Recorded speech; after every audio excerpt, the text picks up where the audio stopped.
Don't mind my friend, she's just a TikToker and y'all are about to throw stuff. Okay, let's get off here.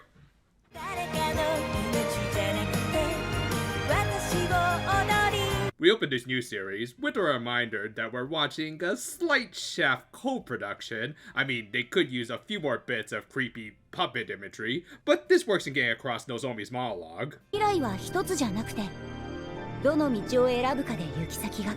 You're just repeating the ending to Back to the Future Part 3, aren't you, you boomer?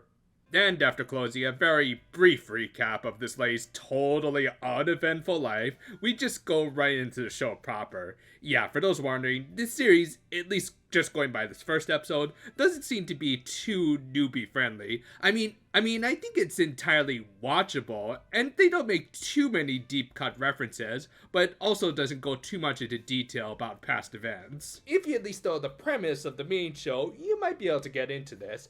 But if you're watching with a total newbie friend, well, maybe you should get the wiki out just in case.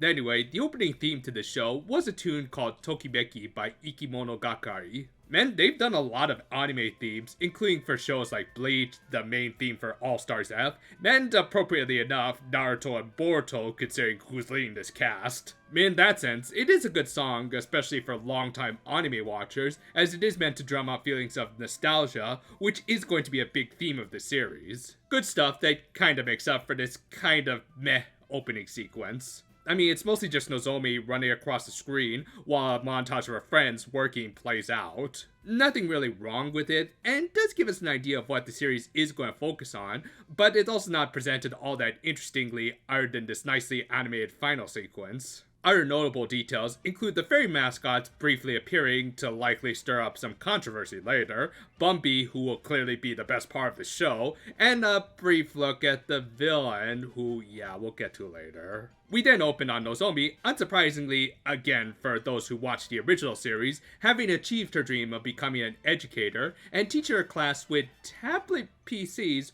which, legit question, is that something they actually do give to what look like elementary school kids these days? I don't know, I just feel like they're practically begging them to play during class.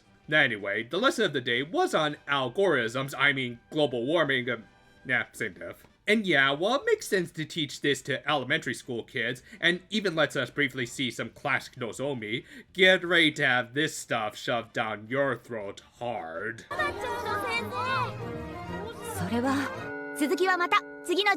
Well, at least this series is playing more loosely with its cliffhangers. Anyway, after a couple of her students showed her this trendy new YouTube channel hosted by some characters who I'm sure aren't important in the slightest, Nozomi tried to consult one of her students named Rumi, who had been a part of the dance club.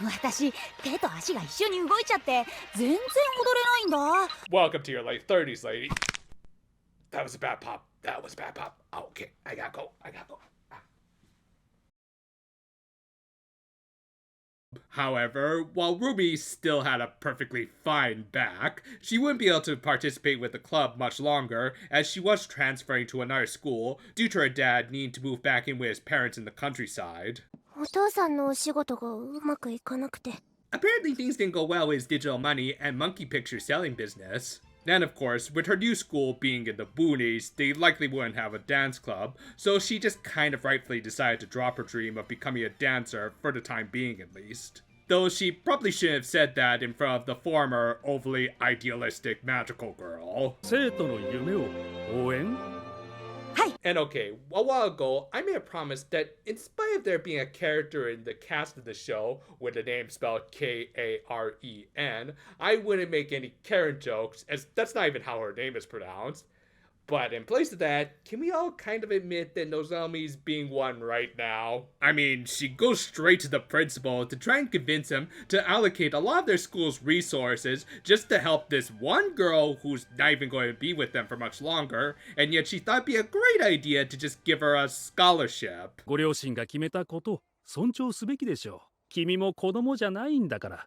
The principal is unironically my favorite character in the show. Don't get me wrong though, I actually really like this scene, as it is also forcing Nozomi to have a little bit of a reality check. A major theme of this series seems like it's going to be acceptance that things aren't going to work out as well as they did when we were kids, and that we have to maintain some sort of realistic perspective on what we can and can't do. I'm hoping this becomes a whole arc for Nozomi, where she realizes that sometimes you just have to let go of your dreams, and maybe even find some new ones. It's a good progression of what they went through in their original series, where they pursue dreams, but now have to properly mitigate such. Good stuff. Though, as soon as I say that, we then got the worst part of this episode, the hand-fisted environmentalism. As after, honestly, a bunch of rather mundane examples of pollution, we were introduced to our new villainess of the show, Belle. 忘れただけだって。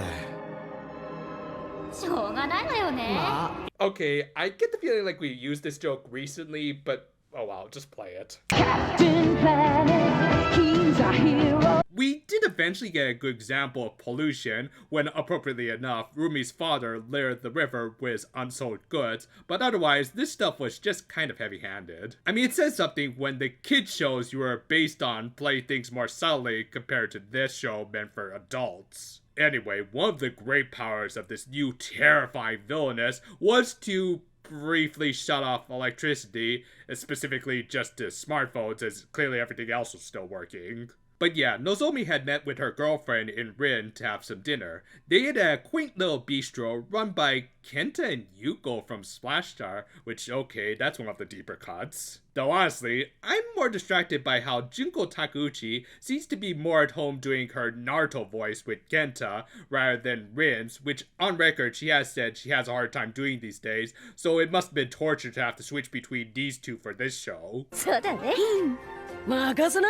生きのいい地元のネタが入ってんだ。 Anyway, nothing much happens here, other than our leads establishing their obvious issues and drawing their stress out with booze, because you gotta establish that this is absolutely an adult show, just don't mind the forced messaging. Speaking of which, not too surprisingly, Rumi's dad became Belle's first victim. We'll likely see more of this later, but first, we had to check in on the real villain of this episode. Yeah, again, I'm really hoping this will lead to some sort of character arc for Nozomi, as right now at least, she is being a little insufferable, as she tried to outline a whole plan to let Rumi stay at their school and even provide unemployment support for her father. Yes, obviously her intentions were good, but one, you can't just apply for some of this stuff on a whim, and even then, there are other complications that need to be dealt with, like... 離婚することになった。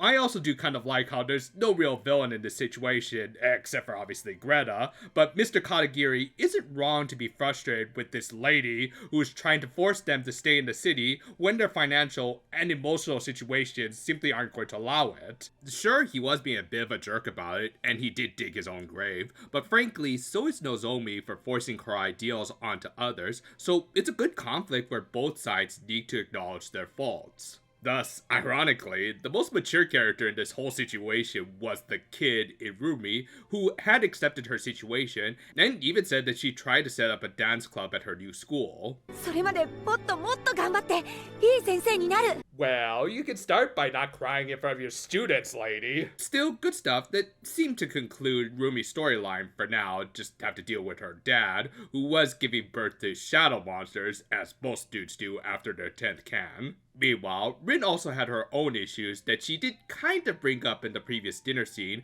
with her new fashion designs being rejected. And she reflected on this while playing some soccer, which just makes me wonder if her episode is going to be about time management. But yeah, with their issues starting to pile up, we did get the other great aspect of this show going forward, these ladies realizing that they ain't magical girls anymore. As along with not qualifying as girls anymore, they also lost their toys in the years in between. 宝箱に入れておいたはずなんだけど、なぜかなくなってて。 That's actually not a bad price for all of that. I think the implication here is that they have grown out of them, both from the meta and lore sense, in that they are magical items that can last forever. Not that it even really mattered, as even Delicious Party of all seasons did show there are some bigger issues that magical punches can't fix. Plus, yeah, it is a little cringy when a middle-aged woman tries to transform for the sake of trailer material.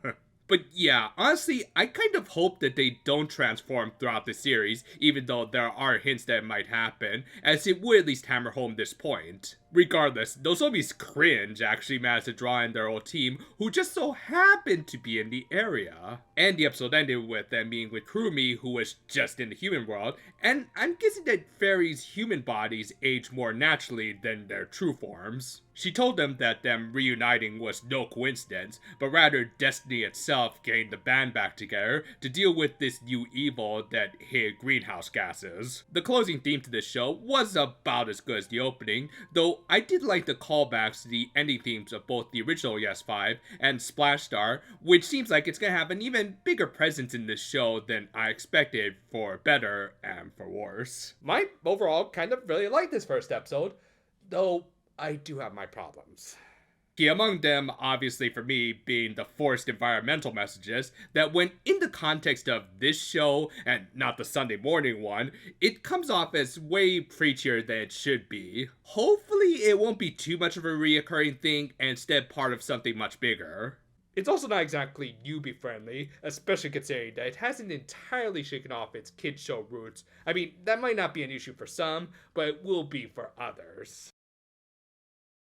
One of my biggest problems with some of the more recent Precure series is that the characters themselves don't have enough problems, or rather conflicts, as a lot of them are quickly resolved or at least don't have particularly satisfying conclusions before we return to a ton of needless fluff. Yes, I know they're Sunday morning shows, but one, it wasn't always this bad, or at least not to the degree where villains become near non-entities, and two, it's clear they're holding way too much back. Thus, and while this is certainly not the most dramatic anime I've ever watched, it is way more refreshing to see the characters not be able to resolve things by the end. Nozomi may have good intentions, but she also needs to realize that there were always problems that even the Precure couldn't solve by forcing the issue. A major theme of the series seems to be about growing up and realizing such limitations so that we can find healthy middle grounds in terms of being sensible, yet not completely apathetic to other people's plights. On that note, I really hope apathy will be Belle's major motif rather than just pollution,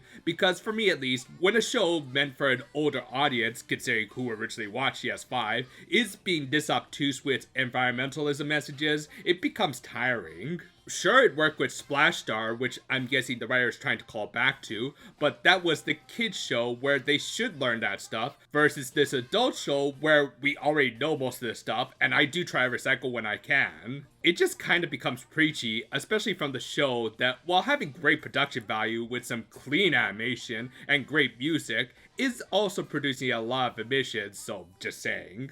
Hopefully, they'll at least let up on it a little, because overall, I am really liking what I'm seeing so far. Sometimes, we do grow out of our old kids' toys and habits, but some of that can still apply to our adult lives, so we just have to find productive ways of utilizing them, i.e. not like me. Grown man probably shouldn't have these many toys over his desk, but, well, hey, at least Anya looks happy with Ultra Magnus there, right? As always, thank you for watching, and considering that I'm gonna have to start doing these sort of double reviews for the near foreseeable future, maybe just consider doing this, is all I'm saying.